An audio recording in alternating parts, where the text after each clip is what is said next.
embiranye ekyaliwo wakati w'abavubuka wano wammanga okuli Jostede Mr. Hen akola ku Galaxy ne Prim Kadesh era nga wano munange Prim Kadesh ennaku zino yeeriisa nkuuli ne bbaawe omupya amanyiddwa nga Mr. Hen. Mujjukire muno abavubuka wano bagenda baagala abakyala ab'enjawulo for other reasons. Baali bagamba bapromotinga Lusaniya naye nga munnange Lusaniya lwafuuka Lusaniya kati Lusaniya bano ababiri batambula bonna. Twabreakinga story ya mwana mulenzi amanyiddwa nga MC Katsi ne Caroline Maka wa Spark TV ne mugamba tulimba. Kati munaini tubreakinga story ya Mr. Hen ono nkoko akookolima bukookolimi era nga akolera ali ku Galaxy FM ne mugambe era kikwaki tulimba. Kati munnange olunaku lwali lwakutaano we twali wali era still mu kugulawo ebbaala ya Spice Dana era munnange Mr. Hen ne Mrs. Nkoko ono yeri Mr. Koko ono Mrs. Nkoko omukyala n'omwami ne bavaayo ne bayogera ku nsonga zaabwe n'omukwano gwabwe omungi ennyo gwe balina era Premier vayo n'atugamba muno omukyala yenna ng'onaakulaakulana weetaaga omuki omwami n'omwami naye wanaaba anaakulaakulana behind every successful man there must be a lady. So ne tugamba okay kiki mugezaako kugamba mweyagala temweyagala awaye twekwasaganya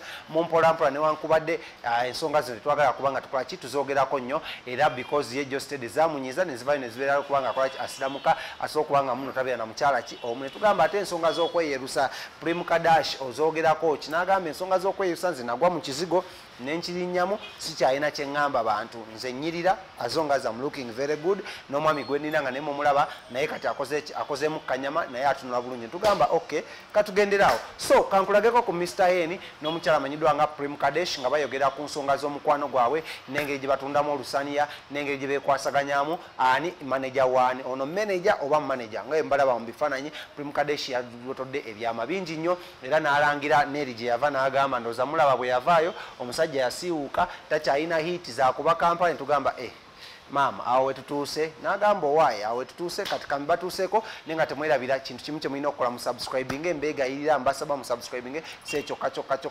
kusubscribinga mwongere n'okubanga musupportinga bannaffe aba Celeb Jazz Studios wali enankulabye ku D04 studios ezaabo ziri ku Prime Tower ekizimbe kiri awo ku bitaala bw'okituukako bakubire ku namba zino wammanga 0702104425 ojja kuba basangawo bakubire nga bakutuusaako bakola emikolo embaga okwanjula okuyinjirwa bakola photoshoots birthdays ate nga basindika ne messages mu bungi ku kasente akatono ennyo beekwate bannaffe aba Celeb Jazz Studios bajja kuba kutuusaako ate services zaabwe mbulu nnyo. Katugende wa Prim Kadesh ne munnaffe akola ku Galaxy FM omuzinyi alagidde ddala muno ye moto y'okuzina tajogerako bwogezi wabula azinira ddala amanyiddwa nga Mr. Hen tukomeo tugende maaso n'omulamalama nnyo tovaawo.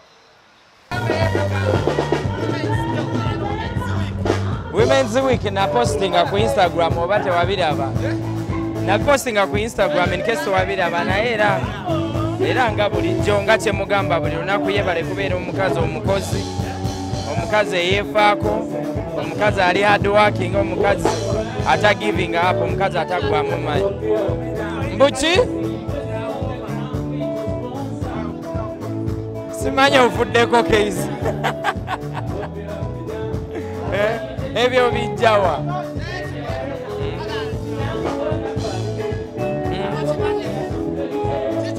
byogerako sibimanyi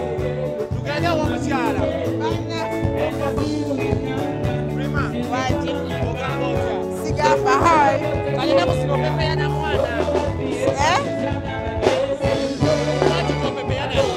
because he's my best friend.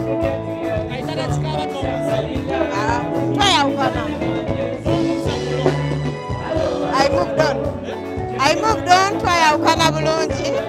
We are not supposed to talk about that. First tujireke gende. No, I don't. Me and Henry are dating.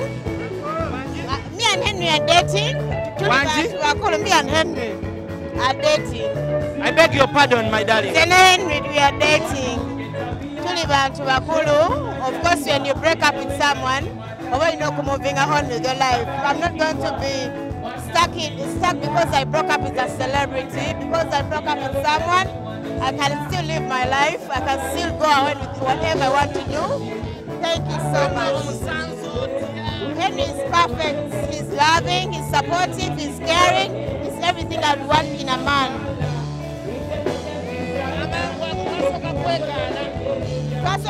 Because trying and never getting us serious.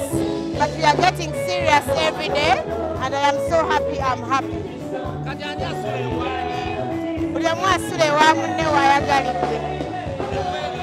netwerya.